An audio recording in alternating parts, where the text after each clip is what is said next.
நமது கலாச்சாரம், நமது பண்பாடு எப்போதும் நம்முடன் நீடித்து இருக்கும். சப்ஸ்கிரைப் திலக்.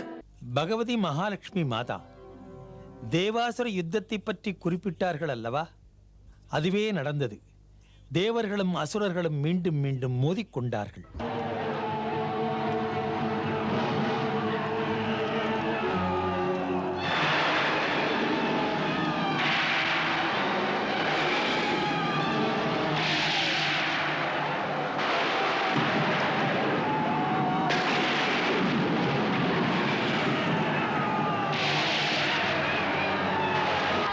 தொடர்ந்து நடக்கும் தேவாசுர யுத்தம் சிருஷ்டியை வீணடிக்கிறதால் பகவதி மகாலட்சுமி மாதா வேதனை கொண்டார்கள்.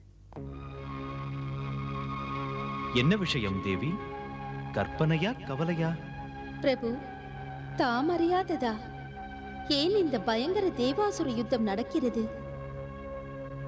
பிரபு, நான் தேவருக்கும் அசுரருக்கும் ஆன்மாவல்லவா? மோதல்கள் அமைதிக்கு ஏற்றதல்ல, அது வீழ்ச்சிக்குரிய மார்க்கம் அல்லவா? ஆம் தேவி, நம் குழந்தைகள் பகைப்பதை பார்த்தால் ஒரு மாதா அதை எப்படி பொறுப்பாள்? மேலும் தேவி, மாதா என்ற காரணத்தால் இந்த பிரச்சனைக்கேற்ற முடிவை எப்படியும் நீதான் சொல்ல வேண்டும். தேவருக்கும் அசுரருக்கும் நட்பு உருவாக. பிரபு, இதற்கேற்ற உபாயம் ஒன்றுள்ளது. அது அந்த தேவர்களுக்கும் தானவர்களுக்கும் பொருந்துவது, அகில உலகங்களுக்கும் ஏற்ற நன்மை தருவது. அதென்ன உபாயம் உன் மனதில் இருப்பது தேவி? பார்க்கடல் கடைவது. ஆம் தேவி, ஆழ்பெரும் கடலில் அளவற்ற செல்வங்கள். அதை வெளியே எடுக்க தேவர்களும் அசுரர்களும் ஒன்றுபடுவது அவசியம்தான். இந்த ஒற்றுமை அவ்வளவு சுலபமல்ல. கர்வமுள்ள அசுரர்களுக்கும் தேவர்களுக்கும் இடையே கோபம் யாகமாக மாறாவிட்டால் அது நடக்காது. தியாகம் என்ற பாடத்தை அவர்களுக்கு யார் சொல்லித் தருவது? முதலில் தேவர்களின் குருவான அந்த பிரகஸ்பதியை தானவர்களை சந்திக்க போகும்படி செய்கிறேன். அதோடு அவர் நினைப்பில் அந்த நம்பிக்கையை திடப்படுத்துகிறேன். இருவருக்குமே நல்லது பார்க்கடல் கடைவது என்பது.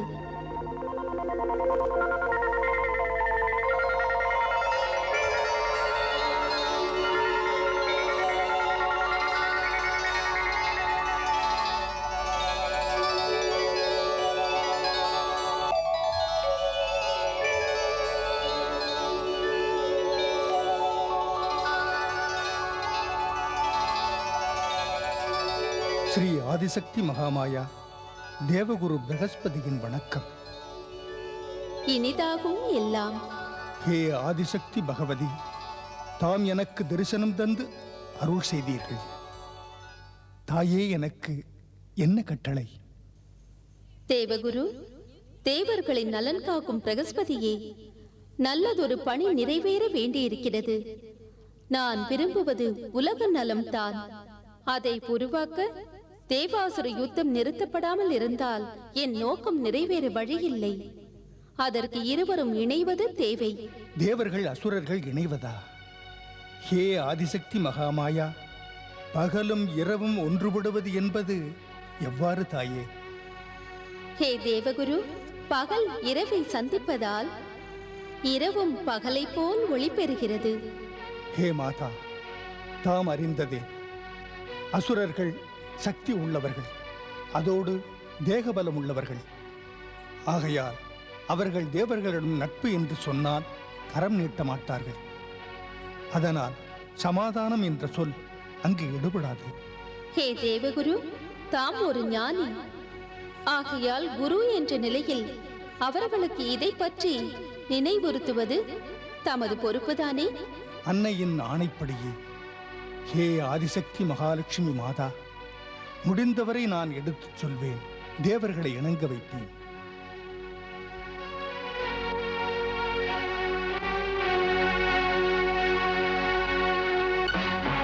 குருதேவா, என்ன சொல்கிறீர்கள்? தானவருடன் வானவர் ஒன்றுபடுவதா? எப்போதும் இல்லை. அற்பத்தானவருடன் நாங்கள் இணைவதா? கற்பனை கூட செய்ய முடியாது. தானவருடன் சேரக்கூடாது. யுத்தம் தான் தேவை, யுத்தம் தான். அரக்கர்கள் முரடர்கள், அச்சமறியாதவர்கள் மட்டுமல்ல, அன்பும் அறியாதவர்கள், அகம்பாவக்காரர்கள், கொடுங்கோலர்கள், அவர்களுடன் நாங்கள் ஒத்துப் போவதா? ஏ தேவேந்திரா, பகைவர்களான அசுரர்களுக்காக நான் பரிந்து பேச வரவில்லை. உண்மையைச் சொல்லுகிறேன். ஒற்றுமை உயர்வு தரும். மனமாறச் சொல்லுகிறேன். பார்க்கடல் கடைவதால் மறைந்திருக்கும் கடல் செல்வங்கள் வெளிவரும். அவைகள் வெளிப்படுவதால் அனைவருக்குமே நல்லது. ஆழ்கடலில் மறைந்திருக்கும் அற்புதமான பொருள்கள்தான் எத்தனை! கடலின் மடியில் ரத்தினங்கள், முத்துக்கள், மாணிக்கங்கள், எத்தனையோ வகைகள். மேலும் நோய்களை தடுக்கின்ற சக்தியுள்ள ஔடதங்கள் இருக்கின்றன. அனைத்துக்கும் மேலாக மரணத்தை வெற்றி கொள்கின்ற அமுதம் போன்ற மகா சக்தி உள்ள பொருளும் இருக்கிறது. ஏ தேவேந்திரா, நல்லது நடக்கும். நம் தேவர்களுடைய கீர்த்தி மேலோங்கும். நாம் அரக்கருடன் இணைந்தாக வேண்டும். ஆம் தேவேந்திரா, அரக்கருடன் இணைந்தே ஆக வேண்டும்.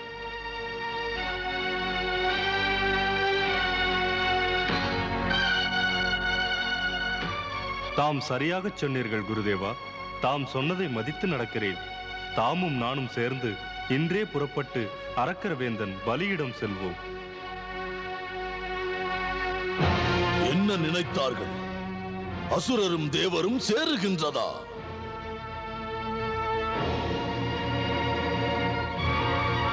அசுரர்கள் ஏமாந்தவர்களா? வலிமையின்றி போர்க்களத்தை விட்டு ஓடுபவர்களா நாங்கள்? அச்சத்தை கொன்றவர்களா? இல்லை குருதேவா பிரகஸ்பதி, யாரிடம் விளையாடுகிறீர்கள்? இதற்கு எந்நாளும் உடன்பட மாட்டான் இந்த பலிமன்னன். இல்லை தேவகுரு, தேவர்களுடன் ஒன்றுபடுவது ஒரு நாளும் இல்லை. பலிமன்னா, அசுரர்களின் நன்மைக்காக தாம் தேவர்களுடன் இணைவது அவசியம். நான் என்ன ஒரு மூடனா? அரக்கர் வேந்தன் பலி சொர்க்கத்து தேவர்களுடன் ஒன்றுபடுவதா? இந்திரன் என்னை தூசி போல நினைத்தான். இவனுடன் நான் கை குலுக்குவதா? இல்லை தேவகுரு, பலி சக்கரவர்த்தி இவனுடன் இணைய மாட்டான். இவனுக்கு தேவையெனில் பலியின் காலை தொட்டு கேட்கட்டும் யோசிக்கிறேன். மன்னா பலி, யாரை பார்த்து அப்படி பேசுகிறாய்? யாரை பார்த்தா? என்னை பார்த்து அன்று பேசினாயே தேவேந்திரா. நியாயமாய் பார்த்தால் நீ சிறியவன், சக்தியற்றவன். எம்மை பார்த்து பயந்தோடியவன். பயந்தோடியவனுக்கு இப்போது சமயிடம் தந்திருக்கிறேன். அதிதி என்ற முறையில் வரவேற்றேன். ஏன் வரவேற்றேன்? நான் மதிக்கும் குருதேவர் உன்னுடன் வந்ததால். இது பாதாள லோகமாய் இல்லாதிருந்தால் என் வாழும் முன் வாழும் இந்நேரம் யுத்த பூமியிலே மோதி இருக்கும். அதை எப்படி நீ உணர்வாய்? ஆத்திரப்படுகிறாயே? என்ன பேச்சு இது? பலியின் காதில் பூசுட்ட வந்தாயோ? இந்த போலித்தனங்கள் என்னிடம் நடக்காது. குருதேவா, வாருங்கள். எல்லை மீறி பேசுகின்றான். நட்புடன் பேச வந்ததை கோழைத்தனமாக நினைக்கின்றான். அமைதியோடு இரு தேவேந்திரா, அமைதியோடு இரு. மன்னன் பலிக்கு நான் விளக்கம் சொல்கிறேன். மன்னா பலி, எண்ணற்ற வருடங்களாக நடந்து வரும் தேவாசுர போருக்கு பிறகு தம்முடைய மனதில் தேவர்கள் பேரை கேட்டவுடனே கோபம் வருகிறது. இது முறையல்ல. ஏனெனில் நாம் ஒன்றுபட வேண்டியது மிக அவசியம். சற்று சிந்தித்து பாருங்கள். இந்த தேவாசுர போரால் யார் பக்கம் மகிழ்ச்சி, என்ன கிடைத்தது? மன்னா பலி, அனுபவங்கள் பாடமல்லவா? வாழ்முனையின் விளைவென்ன? யுத்தத்தின் பலன் என்ன? வெறும் உயிரிழப்புகள் தானே, வெறும் அழிவுதானே. ஆம், சரியாக சொன்னீர்கள் தேவகுரு. போர்க்களம் அழிவினை தருவதற்குத்தான் வெறியை தூண்டுகிறது. தேவர்கள் திறமையற்றவர்கள். ஆகையால் அனைத்து போரிலுமே அவர்களுக்கு அதிக அழிவு ஏற்படுவது உண்மை.